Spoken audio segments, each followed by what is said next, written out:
Muy buenos días a los radioescuchas que nos sintonizan en las frecuencias de Telemetro Radio, a quienes nos ven por streaming a través de Metcongo, así como en RPC Televisión, en señal de televisión digital terrestre, y a los miles que desde cualquier parte del planeta, ya sea en vivo o en diferido, nos siguen a través de las plataformas de Telemetro Cuarto Poder en YouTube. Bienvenidos a la emisión de hoy, lunes 12 de agosto del año 2024. En materia internacional, bueno, China urge a desescalada ante avance ucraniano en Rusia.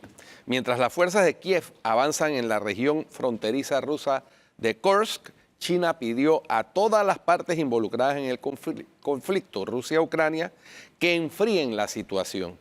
Un portavoz del Ministerio de Exteriores chino pidió a todas las partes implicadas a seguir 3 principios para no agravar la situación.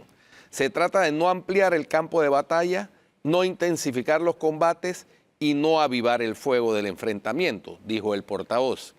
China continuará manteniendo la comunicación con la comunidad internacional y desempeñando un papel constructivo para promover una solución política al conflicto, agregó el portavoz. Rusia combate por 6º día consecutivo a las fuerzas ucranianas que entraron el martes en la región de Kursk, lo que ha provocado el éxodo masivo de los rusos desde localidades fronterizas. Según datos del domingo, al menos 84.000 personas abandonaron estos días las localidades próximas a la frontera con Ucrania en Kursk. China se presenta como parte neutral en la guerra entre Rusia y Ucrania y afirma que no está enviando ayuda letal a ninguno de los bandos, a diferencia de Estados Unidos y otras naciones occidentales. Sin embargo, China es un aliado político y económico de Rusia, con quien dice mantener una relación comercial normal, en las que ha intensificado sus intercambios en los 2 últimos años.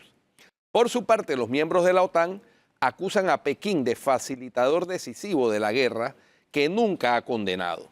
Desde la invasión de Rusia a Ucrania, China ha asumido una posición ambigua, desde la cual ha pedido respeto para la integridad territorial de todos los países, incluido Ucrania, y respeto para las legítimas preocupaciones de seguridad de todas las partes en referencia a Rusia. Por otra parte, cientos de bomberos luchan este lunes por 2º día consecutivo contra un gran incendio forestal que, atizado por fuertes vientos, ha llegado a las puertas de Atenas y ha forzado a las autoridades a evacuar a decenas de miles de personas, según una portavoz de los bomberos. Más de 560 bomberos con 177 camiones, 17 aviones y 15 helicópteros cisterna operan en la zona para contener las llamas que se extienden en un frente de unos 30 kilómetros, según informó la televisión de SKAI. Tras declararse la víspera cerca del pueblo de Barnabá, unos 40 kilómetros al norte de Atenas, el fuego se propagó rápidamente durante la noche hacia el sur hasta llegar cerca de la localidad de Penteli, a unos 15 kilómetros al norte de la capital y al límite del tejido urbano de la ciudad. Los vientos son muy intensos y no nos está ayudando tampoco la morfología del terreno ni la vegetación, que son principalmente pinos y acebos que se queman rápidamente, indicó la portavoz. Las fuerzas de protección civil lucharon duramente durante toda la noche, pero a pesar de los esfuerzos sobrehumanos, el fuego continúa propagándose velozmente, declaró a la prensa el portavoz de los bomberos, Vasilis Batrakogiannis.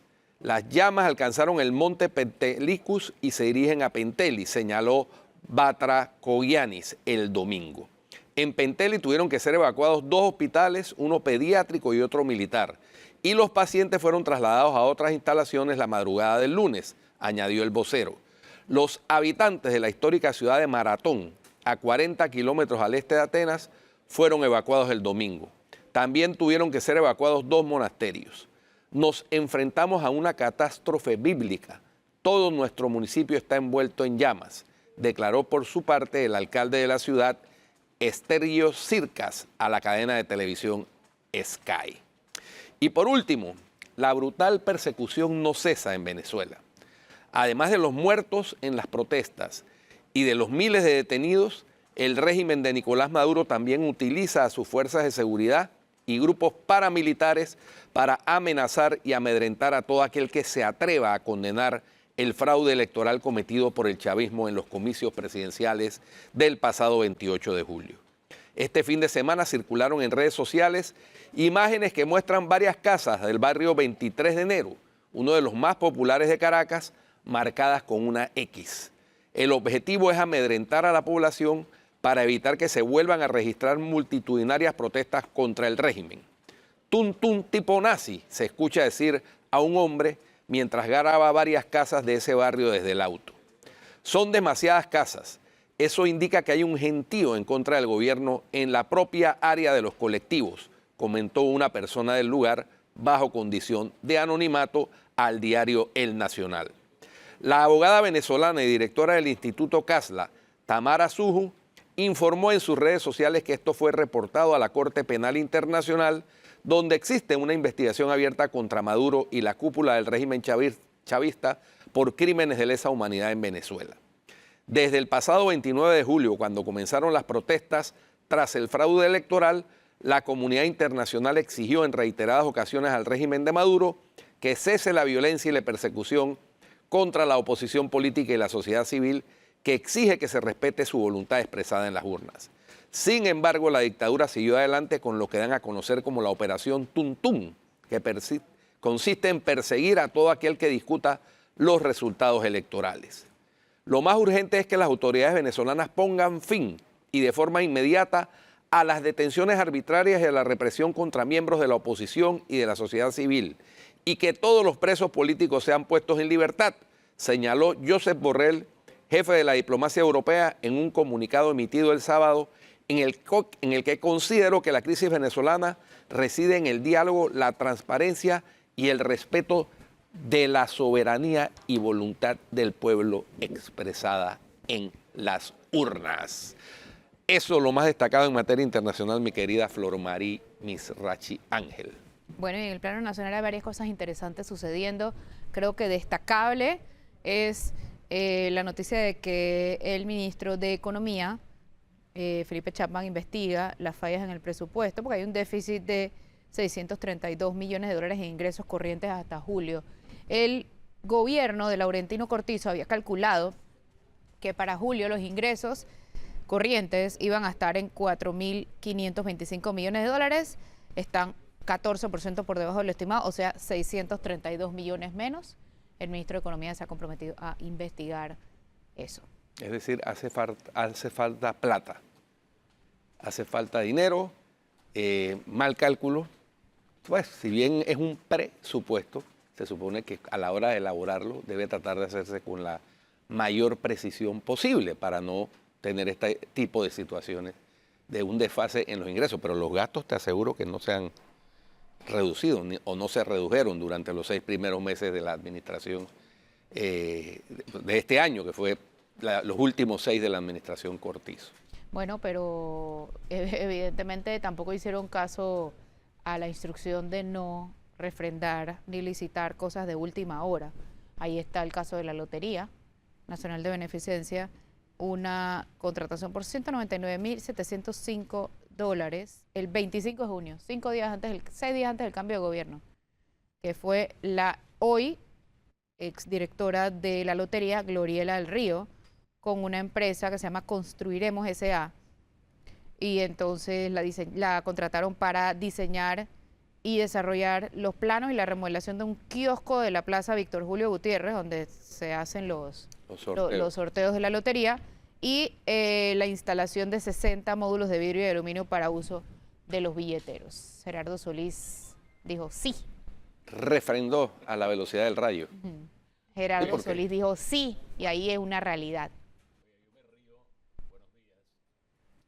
Me río por esto de los kioscos, porque los kioscos hace rato son parte de la historia.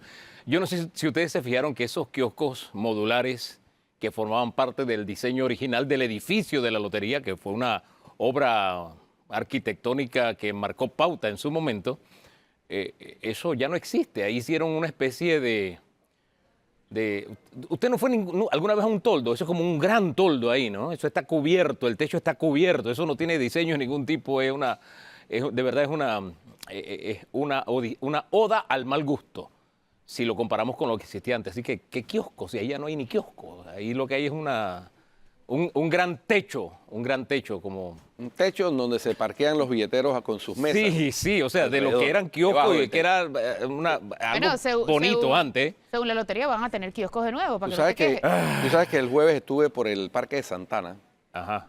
porque tenía la curiosidad de ver lo que es la diferencia entre el abandono y el mantenimiento. Y la verdad es que está muy bonito el Parque de Santana. De noche además es espectacular, luce espectacular. Y ahí en la esquina del parque hay un kiosco, que era un kiosco de revistas y periódicos. Sí. Y está bien mantenido, pero no tiene nada dentro. No tiene nada dentro. Debería aprovecharse para revivir eso, para vender ya sea chocolates, qué sé Mira, yo. eso me trae reminiscencia y te voy a decir por qué. Yo limpiaba zapatos en el Parque de Santana y ahí era donde me tomaba precisamente mis chichas y demás. Más abajo quedaba un pío pío, la cuña es gratis, ¿no? Y con lo primero que ganaba me iba a comer mi mollejita, qué sé yo, y una chicha de nance o de naranja, chuleta, eso eran tremendos tiempos. Eso fue antes de entrar a primer año. Antes de Cristo eso. Epa, no, hace un par de días nada más. Hombre, mira, te ganabas 10 o 15 centavos dependiendo de la calidad del trabajo que realizara, de los zapatos, qué sé yo. Era tremendo. Oye, y belleza de tiempo. hoy a las 5:45 está prevista la llegada de la delegación panameña, los últimos que faltan, porque ya Cristín Jiménez llegó, para llegar hoy al aeropuerto de Tocumen, donde se les recibirá y irán hacia la presidencia de la República, donde los recibirá el presidente José Raúl Mulino, y después hay previsto una caravana hacia el Parque Urraca, donde habrá un acto multitudinario, bien merecido. Bueno, Cualquier recibimiento. la recibirán como se lo merece quienes la apoyaron y quienes nunca la apoyaron. Bueno, sí, eso siempre pasa. Pero Ateína Bailón marcó su entrada a la historia de los Juegos Olímpicos, la 4ª medalla panameña en Juegos Olímpicos y la primera de plata y la primera mujer que gana una medalla en Juegos Olímpicos. Así que eso no se lo quita nadie a Ateína, la haya apoyado o no la haya apoyado. Es Oiga, correcto. y- No se lo quita nadie y no se lo dio nadie más que ella. No, y nadie se lo quita a Panamá, un país pequeño que da paso de gigante, porque esa medalla sí es de Ateína, pero es una medalla de un país pequeño que camina en una dirección muy contraria al país con el que le tocó pelear Ateína, porque ahí sí peleó con una boxeadora, pero peleaba con una potencia llamada China, donde se invierten miles y miles de millones en los deportes, donde se invierte en cada uno de los talentos deportivos que tienen. No peleó contra cualquiera, peleó contra una superpotencia y de allá nos trajo una medalla de plata, que de más de 10.000 atletas nosotros tengamos como panameños el orgullo de decir, tenemos una medalla de plata, tenemos una medallista llamada Ateína, la primera mujer que nos da una medalla. De verdad que eso no tiene precio. A mí Sí. la alegría no me cabe en el corazón. Decía yo que la ratio entre atletas versus medallas de Panamá es buenísima. Fueron 8 atletas y Sí. trajimos una medalla de plata. Quedamos en el sitial, quedamos en 79, creo. Sí. Fueron 74. 74. Oiga, más de 200 representaciones. Más de 200 Óigame. representaciones. Con 8 atletas nada más. Eso es mucho, pero muchísimo decir. de Imagínense verdad. que hubiera de verdad políticas públicas Ay, padre. dirigidas al Bueno, desarrollo del ustedes deporte. leyeron ayer A eso iba. Mira, qué pena lo que leímos ayer en el knockout, ¿no? ¿Tú te imaginas que de verdad nosotros destináramos el dinero, lo invirtiéramos como debe ser en nuestros atletas, en toda esa potencialidad, en todo ese talento que se pierde Sí, en los somos barrios? el país de la ¡Wow! región que más Presupuesto. presupuesto le destina por cápita al deporte. O sea, eso es una locura. Pero Sí. ¿Quiénes le sacan beneficio? ¿Quiénes le Pero- sacan rédito? Políticos. Así Los es. atletas no. No. Los atletas no. Los dinero, políticos y los dinero, Sí, dirigentes. señor. dinero que se invierte sin una política pública definida, enfocada en el desarrollo de los atletas.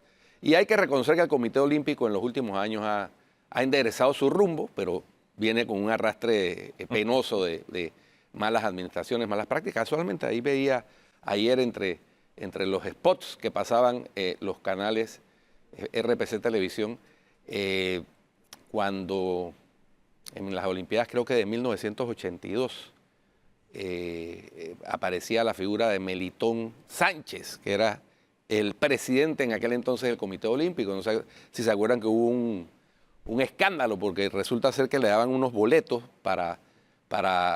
de cortesía del Comité Olímpico y él los revendía, imagínense. O sea, todo ese arrastre, ahora el Comité Olímpico de unos años para acá ha estado mejor encaminado y bueno. Desde Camilo Amado. Desde Camilo Amado. y ahora con esta chica John, entonces, que fue la que le entregó la medalla a Teina, dicho sea de Y a paso. propósito de entregas de medalla, fue Melitón el que le colgó la medalla a otra medalla y otra gloria panameña como Saladino.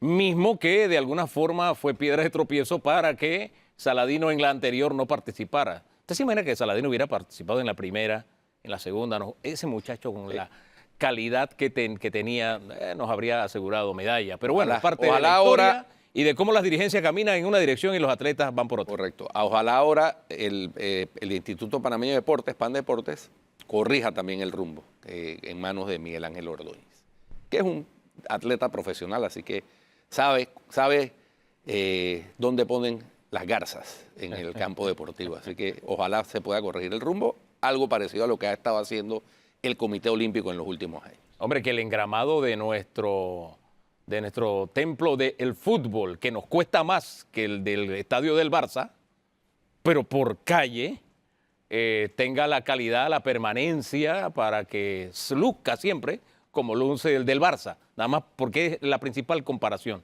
A ellos les costó muchísimo menos que al nuestro y vaya a ver cómo está nuestro estadio Rommel Fernández y cuánta gente lo usa y cuánta gente realmente está trabajando allí, que eso fue fue algo más que me sorprendió de la entrevista. 14 personas, pero 7 pero 7 son ayudantes, o sea, con el mismo cargo y los otros cargos son repetitivos. Explícame, así es. Ahí hay que hacer una Pero bueno, ¿quién está en los patronatos también? Oye, Hay que ver el Rosarú, por ejemplo. Y, Flor, otra cosa que me llamó la atención, las obras abandonadas. 35 horas. Dependiendo de qué administración las hizo.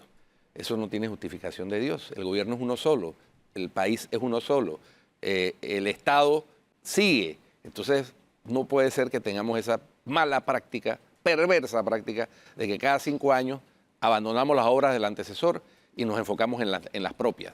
No. Ese es parte del problema que tenemos en Panamá. Dice el actual director que él quiere terminar las obras de los gobiernos pasados, pero que ahora entonces tiene el problema legal de que esos contratos ya no están vigentes y volverlos a la vigencia tiene un costo muy alto legal y económicamente. Bueno, hay que encontrar alguna salida. Lo que nos pueden seguir perdiendo son los deportistas. Yo me acuerdo que, por ejemplo, en la administración Torrijos se sembró este país, se llenó de canchas sintéticas. Pasaron 1000 cosas, es verdad. Me acuerdo pero se llenó este país de canchas sintéticas. Pero no se le dio seguimiento. Ya a los 5 años las canchas sintéticas eran un desastre. Pero como eso recordaba al gobierno anterior, era, ¿sabes qué? Mejor no hagamos más canchas de ese tipo, porque la mezquindad política, el enanismo político, es algo que forma parte tristemente del ADN de la mayoría de nuestros políticos, de la mayoría, tristemente. Así es. Bueno, y vieron las declaraciones de Javier Caraballo acerca de los fiscales destituidos. Dice que han habido 7 en total desde que él llegó, que son 4 fiscales superiores, 2 de circuito y un fiscal adjunto.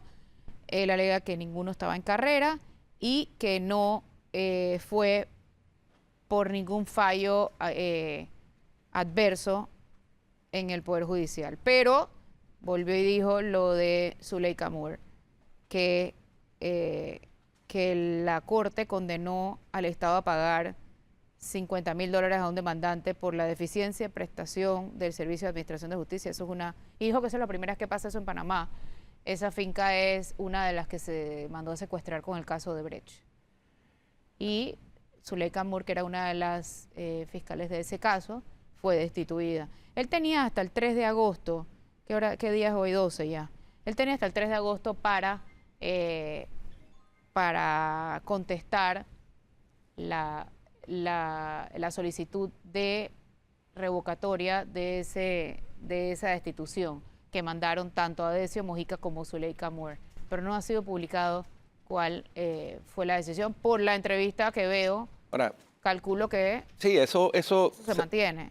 Ahora ellos pueden ir a la sala tercera. Alguien decía que el recurso de reconsideración debería ser como repensado, porque es que solicitarle a un funcionario que reconsidere una decisión que él mismo tomó, lo más seguro es que en el 99.9% de los casos, quizás en el 100%, la reafirme, ¿no?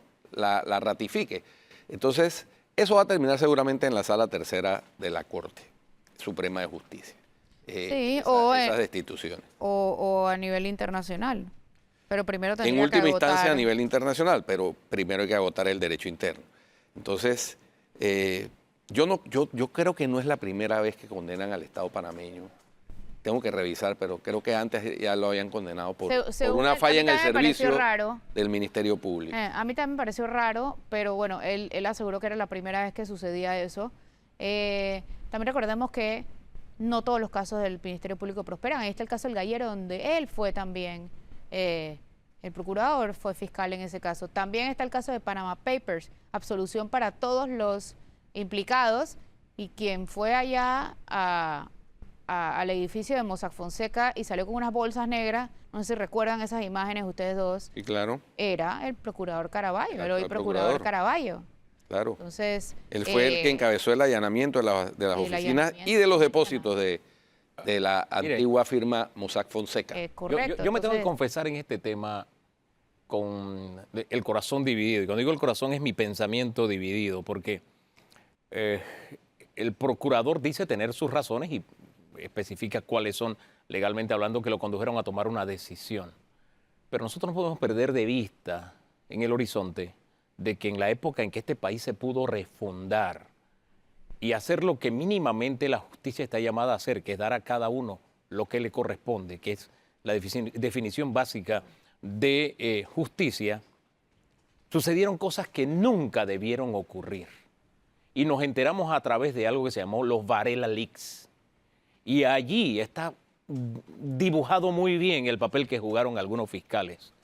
Y no es que creo que un error se debe cubrir con otro error, sino que a mí se me hace difícil, sumamente difícil pensar que si lo poco que sabemos de algunos fiscales que aparecen en esos Varela Leaks y que no se distinguen por haber jugado un papel, el papel que están llamados a jugar un fiscal, me parece duro o me resulta muy difícil levantar la mano y decir, cuidado, por ahí no es, porque ellos caminaron por donde no debían haber caminado, de verdad. a mí me parece que es el un mensaje fenómeno es muy muy doloroso. delicado, pero Claro que acerca de la aseveración... y delicado es todo lo que pasó con Varela Leaks. Eso a nosotros no se nos puede olvidar. Por supuesto. Cómo la justicia se manejó y se manipuló y muchos fiscales se plegaron a ese manipuleo desde la presidencia de la República al Consejo de Seguridad. pero por otro lado, las cosas tienen sus procesos legales. O sea, Total, si tú vas a destituir total. a alguien, que sea con un proceso legal. ¿Le tienes Total. algo que probarle? Que sea por un proceso legal. Total. Un mal no se cubre con otro mal. Comencé por allí. Sí, No. así es. Pero mira, él aseguró, el procurador aseguró que era primera vez que pasaba algo como esta condena, y aquí está. En el 2019, la Sala Tercera condenó al Estado, al Ministerio Público, por los daños morales causados al señor Irving Rodríguez por el mal funcionamiento de los servicios públicos, y era $50,000. Sí, pero, O sea que sí no era primera vez. Sí, hay hay antecedentes. hay antecedentes, y si ese es el antecedente, entonces volvemos al mismo tema. Entonces, como el caso que Caraballo inició, se perdió, entonces, ¿qué hacemos con Caraballo? ¿Ve? No, Entonces, ahora, ¿usamos la misma vara para todos? ¿o no? ahora hay No, casos y ¿cuándo casos. se hace ¿no? eso, oye? Hay casos y casos, porque, por ejemplo, de los fiscales de estos que fueron destituidos, manejaron casos como el caso de Odebrecht. El caso de Odebrecht fue un escándalo a nivel internacional. No fue una manipulación de la justicia panameña, ni nada que se le parezca, donde hubo confesión de los ejecutivos de Odebrecht, señalando a quienes le entregaron dineros como sobornos para ganar obras públicas, donde hubo condenas en Estados Unidos de dos hijos de un alto funcionario del Estado panameño que confesaron haber blanqueado 28 millones de dólares. Es decir, ese caso no fue inventado por la justicia panameña. Pero no nos olvidemos. Yo no Pero estoy aquí diciendo, seguimos yo posponiendo no el estoy juicio. diciendo que haya sido inventado por la justicia, pero hay que tener bien claro esto. Si hubiéramos dejado que la justicia hiciera medianamente el trabajo que está llamado a hacer, en vez de, espérate, lo que pasa es que lo que le dieron a mi grupo político, eso no era corrupción, eso era una donación. Y sacar a los que me simpatizaban, saca a este y mete al otro, que eso es lo que revelaban los Varela Leaks. Hubiéramos logrado condenas hace mucho tiempo, En eso pero coincido al 100%. estamos donde estamos, precisamente por la manipulación, por la forma, independientemente que haya sido real o no haya sido real. El Por la problema fue ese. selectividad. La selectividad. Pero, Esa es la palabra pero en correcta. el caso de Brecht, me permito recordarles que en el caso de Brecht, el señor Varela está llamado a juicio por los mismos fiscales estos que fueron destituidos por el señor Caraballo. Y lo recibirá desde el salón ok. VIP del Entonces, Parlacén. bueno, ¿Cuándo? La ya. palabra es cuándo. Bueno, pero ¿Y es que por qué cuándo? pero en esa situación ¿Eh? están todos, ¿Eh? Hugo Enrique. Sí, pero No es que ya condenaron a unos y No. todavía no han condenado a otros. Todos están en la y misma ha pasado situación. tanta agua debajo Todos del están en la puente. misma situación, Y salvados se- y- porque se pospone y Sí, pospone y pospone y exactamente. pospone. Y por la selectividad que hubo desde el principio. Porque eso que ocurrió después debió haber ocurrido 2 o 3 años y ahí teníamos todo. Todavía Pero me era mete pregunto la mano por y qué no saca está este el y saca gobierno de este. Martín Y Torrijos ahí mete al otro y metido. mete al otro. Precisamente por la selectividad. Bueno. Entonces, ahora que todo esto está ahí sobre el tapete, miren lo que está pasando en Brasil y qué impacto va a tener acá. Bueno, esa es una historia que está por escribirse y es producto de qué? De los errores que se cometieron en aquella época. ¿Con quiénes? Con algunos de esos fiscales. Sí, No nos llamamos en pero nuevamente hago la salvedad. Si no les gusta un fiscal, que se abra un proceso. Claro. Que se haga como se tiene que hacer. Un mal no se paga con otro mal, no se cubre. De ninguna Un manera. error no se cubre con otro error. De ninguna manera, de ninguna manera. Bueno, tenemos a nuestro primer invitado aquí con nosotros. Es Domingo Latorraca. Domingo Latorraca, de la firma Elementé. Él es Elementé. consultor y también estuvo muy pendiente, está siempre muy pendiente de todo lo que tiene que ver con, hombre, ex viceministro de Economía, de Finanzas, ¿fue usted o de Economía? De economía. De Economía. Está muy pendiente de todos estos detalles de los sube y baja de la economía. Conversamos brevemente un poco sobre lo que dijo el ministro de Economía y Finanzas, Felipe Chapman, ayer en Cara a Cara, pero solamente fue un toquecito esta mañana ahí en el noticiero. Así que yo quisiera comenzar por ahí, don Felipe Chapman, porque, perdón, don Domingo Latorraca, porque Felipe Chapman hizo alusión a algo que no sé, es como una herida que está allí abierta, pero nadie le quiere prestar atención, ni para suturarla, ni para absolutamente nada. Y es el exceso de subsidios y de exoneraciones que hay en este país y que le ha dicho, desde mi punto de vista, nosotros estamos llevando el rumbo equivocado por esa vía. Creo que es un poco la orientación política que tenemos, que es subsidiar, subsidiar, subsidiar y no educar, educar, educar, ¿no? Y eso se combate con educación para preparar a nuestra población a sostenerse por sí misma. Y yo coincido con Felipe en que no solamente los subsidios a las personas, sino también algunas exoneraciones deben ser revisadas, ¿no? Si el Estado invierte a través de brindar exoneraciones, es para que el Estado reciba una retribución, ya sea a través de puestos de trabajo, a través de adquisición de conocimiento, a través de generación de producción. Yo creo que son importantes algunas, sin embargo yo coincido con Felipe en cuanto a que algunas deben ser revisadas. Y digamos desde el punto de vista, digamos, de la empresa, de una empresa, es muy difícil poder sustentar que el modelo de negocio de mi negocio depende de la exoneración que le brinda el Estado. Tal vez al inicio para arrancar, pero poco a poco se deben incorporar en hacer las contribuciones, ¿no? Y nuevamente, este es un tema delicado tanto del lado de subsidios como de exoneraciones, pero yo sí creo que debe hacerse una revisión exhaustiva. Pero fíjese, él tuvo mucho tacto en el uso del lenguaje porque, como bien decía al final, incluso las calificadoras, todo el mundo está pendiente de lo que dice y de eso depende también en alguna medida Lo que se hace. todo lo que vayan a hacer ellos respecto a nuestra economía, que, hombre, no financian, vamos a hablar así de sencillo. Ellos no financian nuestro presupuesto. Pero fíjese que él abrió el abanico y dijo productores, dijo empresas y, claro, también ciudadanos que son beneficiados, pero se manejó con mucho tacto porque tocar los subsidios y las exoneraciones también, cambiar, eso no depende de él. Depende de una serie de elementos de poder que hay en el país y ahí tuvo mucho tacto. El asunto es cuándo de verdad vamos a meternos en ese tema. Yo creo que lo importante es que lo ponga el tema sobre la mesa y que se establezca algún tipo de agenda, de plan de trabajo para una revisión estructurada de todo, digamos, los subsidios y exoneración. Yo creo que sería un tema importante en la agenda del Ministerio de Economía y Finanzas. Domingo, el sondeo de actividad económica para el mes de julio que acaba de salir del horno que hace habitualmente todos los meses la firma Elementé, ¿qué nos arroja para tener la perspectiva de cómo los empresarios y los que responden el sondeo, los profesionales independientes, comerciantes, etcétera, han recibido el cambio de gobierno, que es lo que se mide por primera vez también, ¿no? Es la primera vez de esta nueva administración que se hace el sondeo. Este sondeo, este mes de julio, recibimos 204 participantes de empresas, nuevamente súper variado, súper diversificado. 204 es más que la última vez, ¿no? No, un poquito menos. La menos. vez pasada creo que fueron como 220, ¿no? Pero estamos arriba de 200 y se mantiene, ¿no? Y realmente la respuesta es súper rápida, súper interesante. El indicador principal, ¿no? Que es el de tendencia positiva de ventas, alcanzó 49%, ¿no?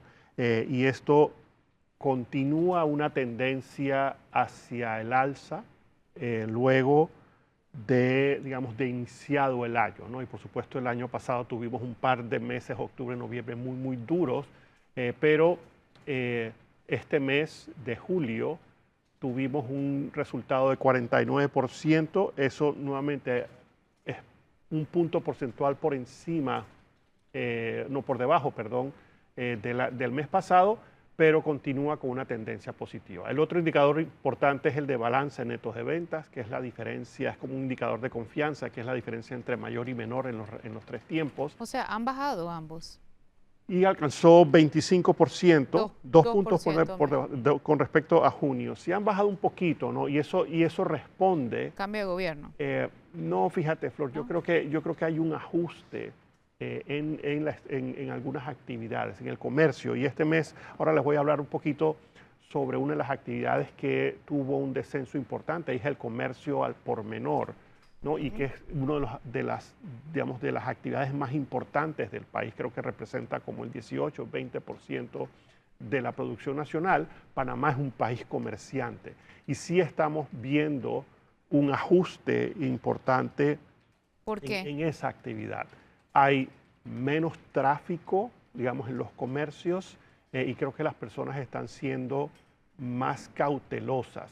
Tal vez por la coyuntura del cambio de gobierno. Recuerden que tenemos cerca de 300.000 funcionarios públicos, ¿no? Que naturalmente salen de en estos gobierno. primeros meses va a haber un cambio importante, ¿no? Y tal vez se van a limpiar un poco de personas que no deberían estar cobrando en el Estado. Vamos al cambio, Domingo, y en el siguiente bloque seguimos profundizando en los resultados del sondeo de actividad económica.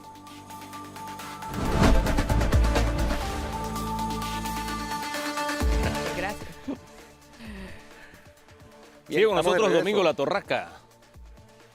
¿Qué otros indicativos muestra bajó el comercio? ¿Cuánto bajó el comercio? Así quedamos en eso. Sí, sí. exactamente. Sí, exacto, sí. Hicimos una lupa en el comercio porque el indicador de tendencia positiva del comercio obtuvo un nivel, el resultado más bajo de toda la medición, 31%, ¿no? Y es diferente a la tendencia de estabilidad que tiene el indicador, ¿no? 18 empresas participaron, varias empresas son empresas grandes que tienen sucursales en todo el país, y registró, digamos, una caída importante de 17 puntos, ¿no? Eso coincide con, digamos, el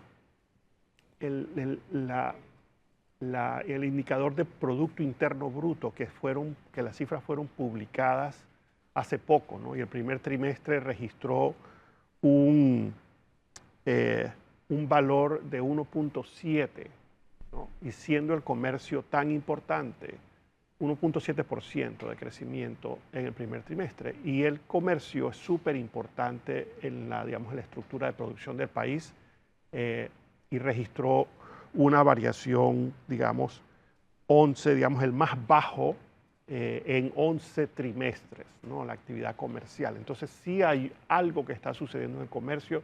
Yo conversé con varios amigos empresarios que me dijeron que hay menor tráfico, la gente está siendo mucho Sí. más cautelosa. Pareciera que hay un ajuste real que está sucediendo. ¿Cómo podemos contraponer el optimismo versus estos hallazgos en el comercio al por menor de cara a lo que será el cierre de fin de año, que es precisamente cuando se espera que se disparen las ventas? Sí, yo creo que al final del año vamos a tener un repunte natural digamos, por la temporada de fin de año, de Navidad, de las fiestas.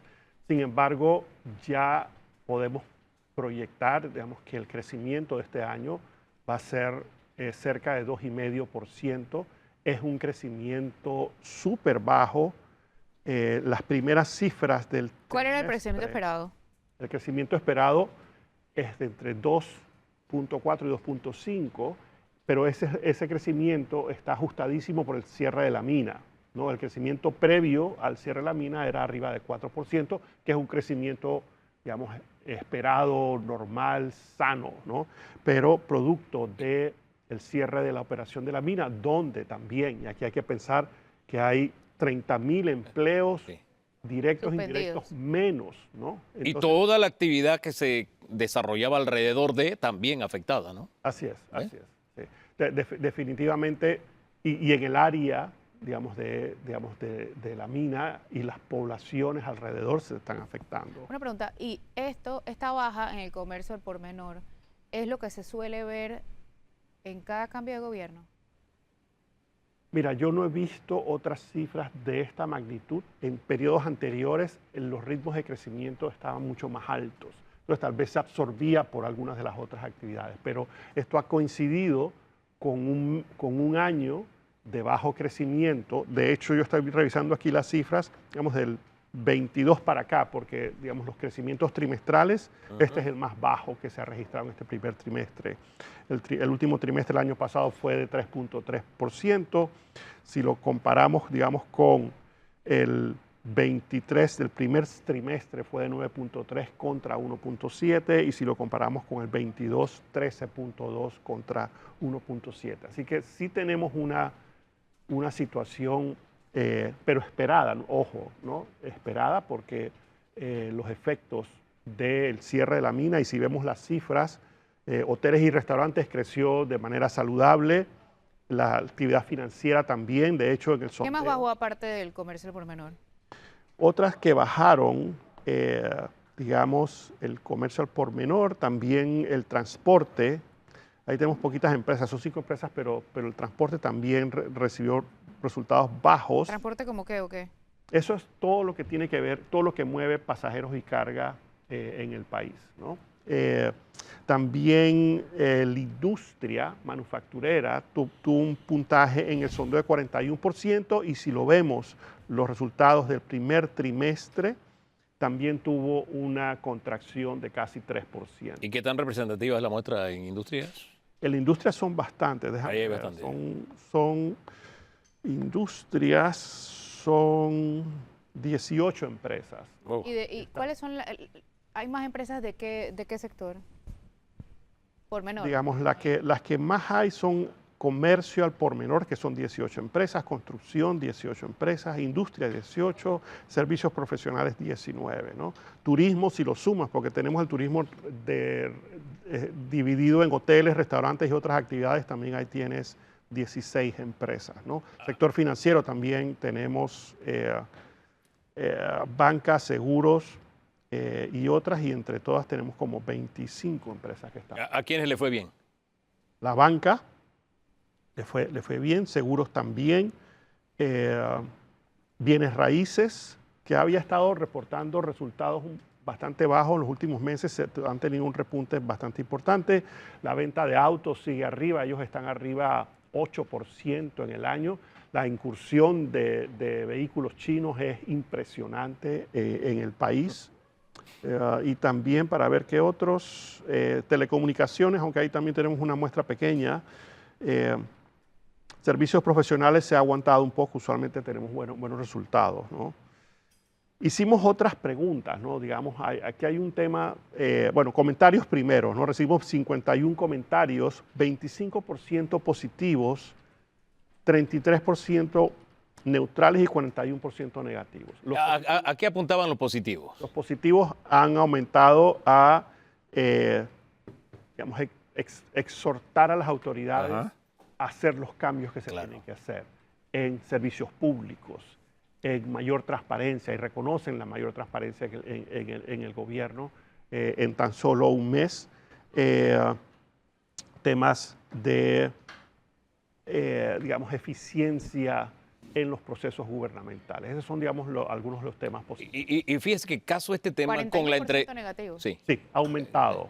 O sea, se ha caído, digamos, Sí. los positivos se han movido bastante más a los neutrales. Claro. Los negativos se han mantenido más o menos en 40%, pero los positivos sí se han disminuido. Quería casar el tema de transparencia con lo que dijo el ministro de Economía y Finanzas, porque él narró cómo se reunió vía Zoom con las calificadoras. Y el solo hecho de decirle, no vamos a lograr la meta que tenemos en la ley de responsabilidad social fiscal. Oye, nada más con serles claro, la reacción fue positiva. diferente. Mira el valor de la transparencia. En vez de ponernos, como él mismo dijo, en vez de ponernos a correr a última hora en diciembre a ver cómo arreglamos esto, emparapetamos las cifras. Esa franqueza, cómo nos hace ganar terreno. Ese detalle es importante. Con la verdad por delante, Y lo ya. están pidiendo precisamente quienes ponen la plata, quienes invierten. Oye, qué bien por la transparencia, necesitamos más. Así es. Hay que recordar que las calificadoras de riesgo Sí. reportan sobre las posibilidades de que el país no cumpla con su Claro. obligación. Y Panamá se financia en los mercados de capitales internacionales. Entonces, esos informes son bien importantes. En la medida que las nuevas autoridades presenten un plan creíble, no sean creativos con la contabilidad y haya una comunicación efectiva, como en efecto las autoridades la están teniendo, con las calificadoras de riesgo, con el público en general. Este fin de semana Dorcas entrevistó al ministro Chapman y ahí él comentó que esas entrevistas, por supuesto, las estamos viendo no solamente los locales, sino Sí. también Totalmente.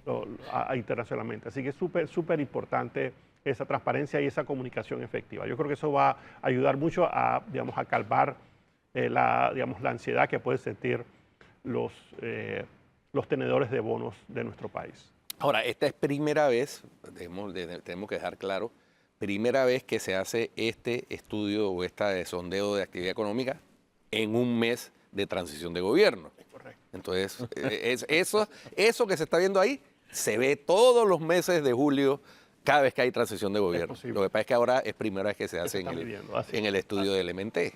Vamos al cambio, no se nos puede quedar las perspectivas que hay respecto a los órganos del Estado, los tres. ¿Ah? Y la inversión extranjera, claro está, sí. En segundos nada más.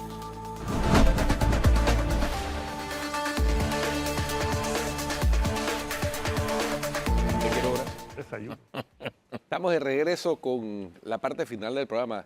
Domingo, sigamos con el análisis de las perspectivas o del resultado del sondeo rápido de actividad económica para el mes de julio del 2024.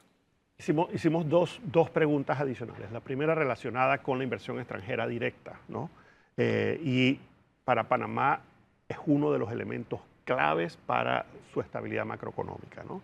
Y preguntamos cuál es la importancia de la inversión extranjera directa para el crecimiento y desarrollo de Panamá. 98%. Y hay un buen consenso de que la inversión extranjera directa y la nacional, yo tendría que añadir que es varias veces más, es sumamente importante, ¿no? ¿Y qué mensaje manda que haya una línea de comunicación, un mensaje desde la presidencia, otra desde la asamblea y otra desde la Alameda? ¿Cómo afecta eso? El mensaje que tenemos que escuchar debería ser uno solo, de transparencia y de imperio de la ley, y de quien la hace la paga, ¿no? Y es un tema importante. Y Panamá ha sufrido, y parte de las razones por las cuales estamos en las listas discriminatorias tiene que ver con justamente, digamos, que hacemos las leyes pero luego no se cumplen, ¿No se aplican? no se aplican. O hay condenas, pero ¿dónde están los presos? Es correcto, es correcto. Así que es un tema importante y que Panamá está desafortunadamente en el radar. Y Panamá fue líder de inversión extranjera directa. Panamá fue un puerto seguro. Tenemos que recuperarlo porque no solamente para traer tecnología, para traer empleo, sino también para financiar, digamos, hacer el balance en las cuentas nacionales. La inversión extranjera directa es sumamente importante. Y hemos visto en estos últimos años que han pasado frente a nosotros cómo se ponen a elegir entre Panamá y alguien cerca y se van a donde nuestros vecinos. Eso Pues duele sí. más todavía. Cuando tú revisas las cifras hasta el 2020, digamos, de Centroamérica, Panamá le daba llanta al resto de los países. A partir del 2020 las cosas han cambiado. Hoy en día la inversión extranjera directa en la región está concentrada en Costa Rica, República Dominicana, hasta Guatemala. Incluso eso sí. Incluso Guatemala. Sí. Ahora, Panamá creo que tiene todavía características importantes. Tenemos un reto muy grande de recuperar ese liderazgo. Las cifras del primer trimestre de este año, que alcanzan cerca de 900 millones de dólares, es un buen indicio. Ahora, y alguien me hacía el comentario, uno de mis socios me hacía el comentario este fin de semana, que algunas de esa, buena parte de esa inversión es reinversión. Son empresas internacionales que dicen, me quedo y dejo mi plata aquí, y eso es súper positivo. Tenemos que trabajar en traer inversión extranjera directa nueva, de empresas nuevas que se establezcan en el país. O sea, que lo que va a hacer Naturgy es reinversión. Lo que va a hacer ENSE es reinversión. Ahora que, y una inversión que debieron hacer hace mucho tiempo a propósito, pero bueno, ahora que la van a hacer. Qué bueno que la van a hacer. Así es. El otro tema, y es un poco lo que ustedes preguntaban, tiene que ver con las perspectivas de los 3 órganos del Estado. Ay, ay, ay. Preguntamos cuáles son las perspectivas del órgano ejecutivo, de la Asamblea Nacional y del órgano judicial. Y esta pregunta la hicimos el mes pasado. O sea, esto es previo a la elección de la Junta Directiva. Bueno, ya había. Lo hicimos el 1 de julio, el mes O sea, pasado. no sabían Sí. el... O sea, Ok. justo los Ya se habían días- elegido. Justo Sí. los días. Bueno, se eligió ese mismo ya se habían día. elegido, sí. Claro. Entonces, digamos, la diferencia fue contundente entre el órgano ejecutivo y el órgano legislativo. Volvimos a preguntar esto ahora en julio. Y En agosto. No, en julio. En A julio, finales de exacto. julio. A finales de julio. Correcto. Sí, exacto, sí. Y digamos, la evaluación del gobierno nacional, del Ejecutivo, es muy positiva, 70%.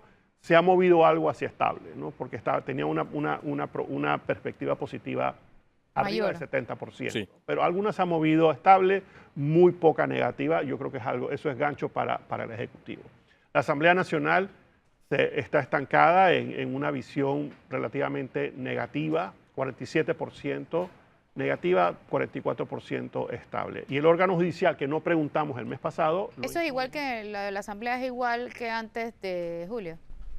O sea, ya. Bueno, es que la vez pasada, Flor, lo hicimos, lo estamos corriendo Sí. cuando se hizo la instalación. Entonces Ya. ya la evaluación fue hecha con la nueva Asamblea Legislativa, cuando Ya. la selección de la Junta Directiva. Pero ahí no pesan todavía decisiones como el representante de la Asamblea ante la Junta Directiva del canal, no La pesa copresidencia de las No, no había comisiones de pasado. credenciales y de presupuesto. las elecciones exactamente de los gobierno. presidentes de estas comisiones, Sí, bueno, del proyecto de amnistía, etcétera, que es un largo etcétera. Aquí sí. Ahí sí se mide. Aquí sí, claro, porque esto Ah. lo medimos esta semana. Ah, Lo de la ok. elección de los credenciales, presupuesto y Ah. gobierno, sí, pero no lo de la junta directiva del... Eso estuvo Sí, en la sí, medición exacto. pasada, ¿no? Ojo, por ahí va el asunto, Asamblea. Bueno, hablando de confianza para el país, tú sabes, esto debe revertirse, ¿no? Esto debe revertirse y es algo tal vez no tan positivo.